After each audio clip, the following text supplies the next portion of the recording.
Hello दोस्तों, एक बार फिर से स्वागत है आप सभी का हमारे YouTube चैनल राज या सिंधी रिवीजन में। तो आज दोस्तों समास का टेस्ट है। देखिए आप लोग समास में कितने क्वेश्चन टच करते हैं। 22 क्वेश्चन है, 22 में से आप लोग कितना क्वेश्चन टच कर पाते हैं, इसी के अनुसार आप लोग समझ लीजिएगा कि आपका समास कितना तैयार है। अगर 10 क्वेश्चन साथियों टच कर ले गए तो आपका समास पूरा कंठस्थ है। समझ लीजिए कि आप पेपर में आने वाले समास में से एक भी क्वेश्चन आप लोग छोड़कर नहीं जाएंगे। तो आइए देखते हैं समास के 22 क्वेश्चन लेकर आए हैं हम, जिसमें से दोस्तों आप लोग कोशिश कीजिएगा ज़्यादा से ज़्यादा टच करने के लिए। अगर आप लोग 10 से 12 क्वेश्चन टच कर लिए साथियों तो आप लोगों का समास पूरा कंठस्थ है, समझ लीजिए। तो आइए पहले क्वेश्चन की तरफ बढ़ते हैं। पहला क्वेश्चन क्या कह रहा है, यथाशक्ति में कौन सा समास है। यथाशक्ति में कौन सा समास है?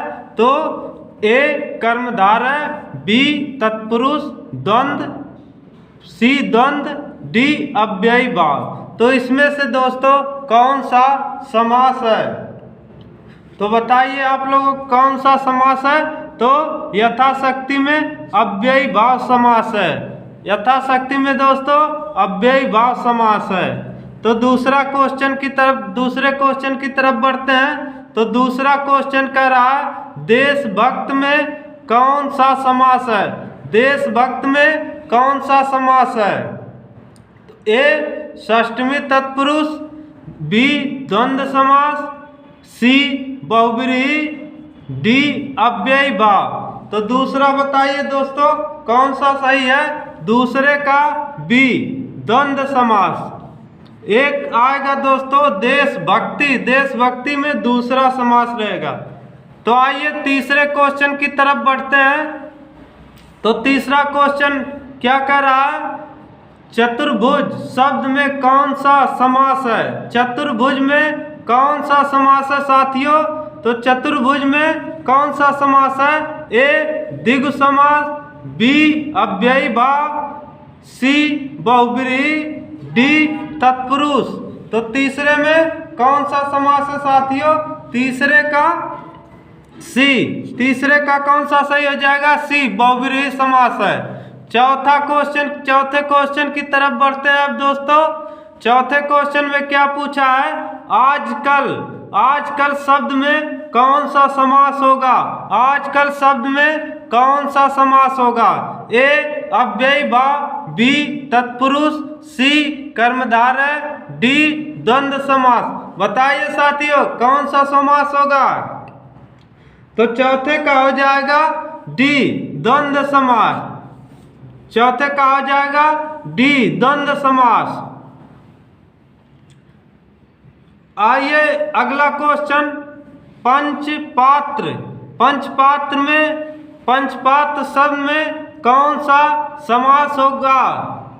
पंचपात्र शब्द में कौन सा समास है? आइए देखते हैं पांचवा, ए कर्मधारय, बी बहुव्रीहि, सी द्विगु, डी तत्पुरुष। तो साथियों पांचवें का आंसर क्या होगा? पांचवें का द्विगु होगा, द्विगु समास होगा। आइए अगले क्वेश्चन की तरफ बढ़ते हैं। छठा, सी शोकाकुल शब्द में कौन सा समास होगा। शोकाकुल में कौन सा समास होगा? ए कर्मधारय, बी तत्पुरुष, सी द्वंद्व, डी द्विगु। तो छठवें का आंसर कौन सा होगा साथियों? छठवें का, तो इसमें शोकाकुल का हो जाएगा बी। छठवें का आंसर बी हो जाएगा, शोकाकुल का तत्पुरुष समास है साथियों। आइए सातवें क्वेश्चन की तरफ बढ़ते हैं। सातवें क्वेश्चन में क्या पूछा है, नीलगाय में कौन सा समास है। नीलगाय में कौन सा समास है? ए तत्पुरुष, बी अव्ययी भाव, सी कर्मधारय, डी द्वंद्व समास। तो सातवें का क्वेश्चन क्या हो जाएगा साथियों? सातवें का नीलगाय का कौन सा हो जाएगा? तो कर्मधारय समास। क्या हो जाएगा? कर्मधारय। सी ऑप्शन सही है। 8वें का 95 में कौन सा समास होगा? 95 में कौन सा समास होगा साथियों? जल्दी जल्दी बताइए। ए द्विगु समास, बी बहुव्रीहि, सी कर्मधारय, डी अव्ययी भाव। तो 8वें में कौन सा हो जाएगा? 8वें का बी हो जाएगा, बहुव्रीहि। 8वें का बहुव्रीहि समास हो जाएगा साथियों। अब देखते हैं 9वां क्वेश्चन। 9वें क्वेश्चन में क्या पूछा है? 9वें क्वेश्चन में पूछा है रसोई घर में कौन सा समास होगा? ए तत्पुरुष, बी बहुव्रीहि, सी द्वंद्व, डी कर्मधारय। तो 9वें क्वेश्चन का आंसर क्या हो जाएगा साथियों? 9वें क्वेश्चन का आंसर बताइए। तो 9वें का हो जाएगा ए तत्पुरुष समास।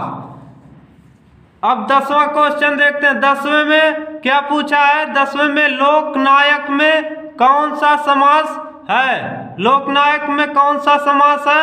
ए तत्पुरुष, बी द्विगु, सी द्वंद्व, डी अव्ययी भाव।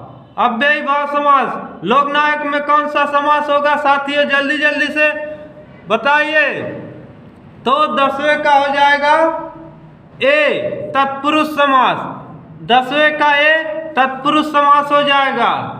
11वां क्वेश्चन में क्या पूछा है? लौह पुरुष में कौन सा समास है? लौह पुरुष में कौन सा समास है? ए कर्मधारय, बी तत्पुरुष, सी द्वंद्व, डी द्विगु समास।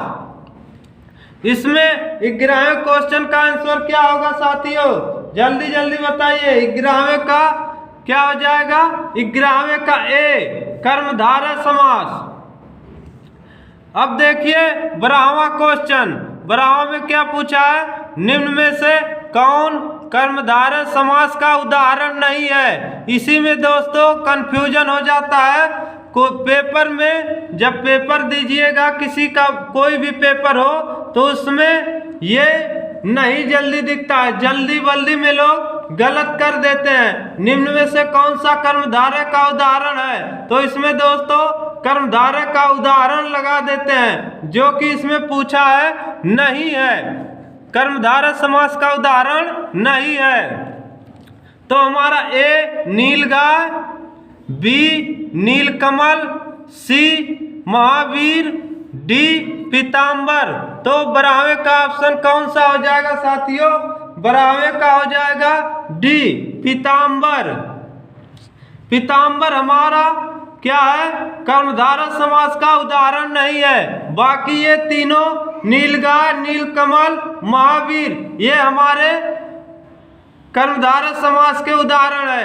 एक यही है पीताम्बर। पीताम्बर हमारा कर्मधारय समास का उदाहरण नहीं है साथियों। अब 13वां देखेंगे। इसमें क्या पूछा है? निम्न में कौन द्वंद्व समास का उदाहरण नहीं है? तो इसमें क्या होगा साथियों? पहला पाप पुण्य, पाप और पुण्य, देश विदेश, धर्म भ्रष्ट, राग द्वेष। इसमें द्वंद्व समास का उदाहरण कौन सा नहीं है? इसमें 3 द्वंद्व समास का उदाहरण है और एक द्वंद्व समास का उदाहरण नहीं है। तो इसमें से कौन सा ऑप्शन सही होगा?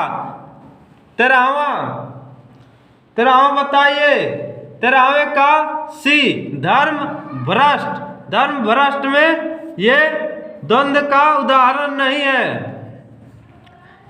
तो अगला देखिएगा, निम्न में कौन द्विगु समास नहीं है? तो इसमें पूछा है कौन सा द्विगु समास नहीं है? ए नवरात्र, बी नवग्रह, सी चतुर्भुज, डी त्रिलोक। तो इसमें कौन सा होगा? 14वें क्वेश्चन में कौन सा सही होगा? तो 14वें क्वेश्चन का आंसर है सी। सी क्या है? चतुर्भुज हमारा द्विगु समास का उदाहरण नहीं है। चतुर्भुज 14वें का सी हमारा द्विगु समास का उदाहरण नहीं है।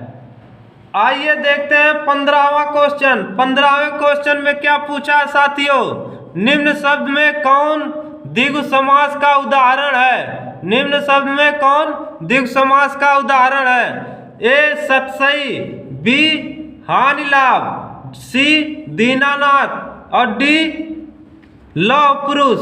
तो 15वें क्वेश्चन का आंसर क्या हो जाएगा?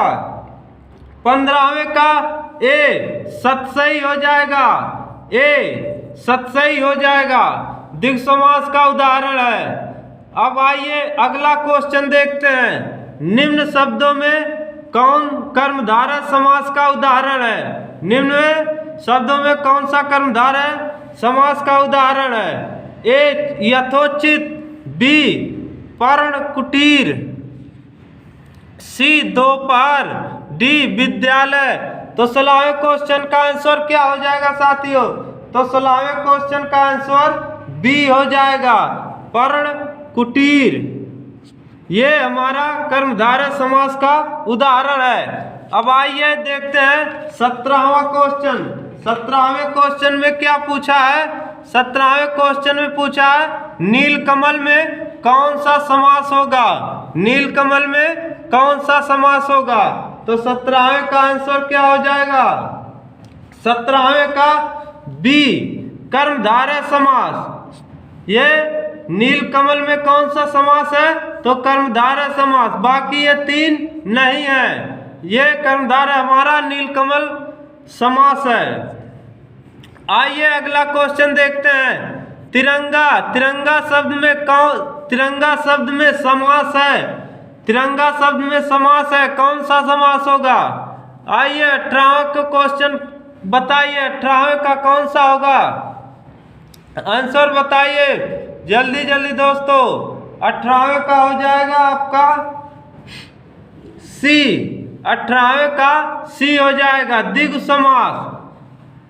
तिरंगा शब्द में समास है तो द्विगु, जिसमें दोस्तों पहला पद संख्या होता है, वही हमारा द्विगु में आता है। ये जान लीजिए, संख्या जहां भी दिख जाए वह हमारा द्विगु समास में आता है। आइए 19वां क्वेश्चन देखते हैं, नीलकंठ में कौन सा समास है? नीलकंठ में कौन सा समास है? ए द्वंद्व, बी द्विगु, सी बहुव्रीहि, डी कर्मधारय। तो 19 नंबर का कौन सा आंसर हो जाएगा? 19 का हो जाएगा डी कर्मधारय।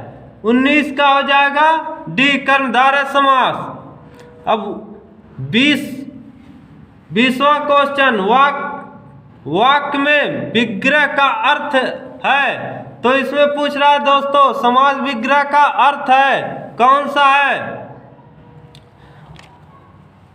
ए शब्दों को जोड़ना, बी वाक्य रचना, सी क्या हो जाएगा? वाक्य खंडों को अलग अलग करके उनका संबंध बताना, डी संधि और समास बताना। तो यहां हो जाएगा बताना। तो 20वें क्वेश्चन का आंसर क्या हो जाएगा? 20वें क्वेश्चन का आंसर हो जाएगा साथियों सी। ये सी हो जाएगा आपका, सी हो जाएगा, वाक्य खंडों को अलग अलग करके उनका संबंध बताना। अब 21वां क्वेश्चन है, चौराहा। चौराहा में कौन सा समास होगा साथियों? आप लोग बताइएगा चौराहा में कौन सा समास होगा? कमेंट करके जरूर बताइएगा साथियों। आप सभी के कमेंट का हमें इंतजार रहेगा, आप लोग कमेंट जरूर करके बताइएगा साथियों। जहां पहला पद संख्यावाची होता है, अब हिंट दे दिए, बता दीजिएगा साथियों। अब 22वां क्वेश्चन हमारा क्या कर रहा? सुनीता के बच्चे घास फूस की तरह बढ़ रहे हैं। उपयुक्त वाक्य में घास फूस शब्द में समास होगा। ये घास फूस शब्द में कौन सा समास होगा? तो आइए देखते हैं, ए कर्मधारय, बी द्वंद्व, सी द्विगु, डी अव्ययी भाव। तो 22वें का आंसर क्या हो जाएगा? तो 22वें का आंसर हो जाएगा बी, द्वंद्व। घास फूस ये द्वंद्व समास हो जाएगा।